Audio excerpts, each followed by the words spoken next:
রাজাপুরে প্রধানমন্ত্রী ত্রাণ তহবিলের চেক বিতরণ। ঝালকাঠি থেকে বুলবুল আহমেদের তথ্যচিত্রে ডেস্ক নিউজ। ঝালকাঠি রাজাপুরে অসহায় ও দুস্থদের মাঝে প্রধানমন্ত্রী শেখ হাসিনার ত্রাণ তহবিল থেকে আর্থিক অনুদানের চেক বিতরণ করা হয়েছে। রোববার সন্ধ্যায় উপজেলা মুক্তিযোদ্ধা মিলন কেন্দ্রের সভাকক্ষে 40 জন অসহায় ও দুস্থদের মাঝে 14,50,000 টাকার এ চেক বিতরণ করা হয়।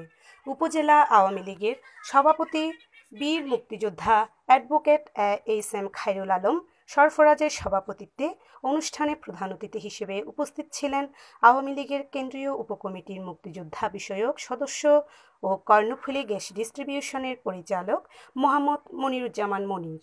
এ সময় রাজাপুর প্রেস ক্লাবের সাবেক সভাপতি আব্দুল বারেক ফরাজি, উপজেলা আওয়ামী লীগের সাংগঠনিক সম্পাদক রিয়াজউদ্দিন মাতব্বর সহ স্থানীয় আওয়ামী লীগ ও যুবলীগের নেতৃবৃন্দ উপস্থিত ছিলেন।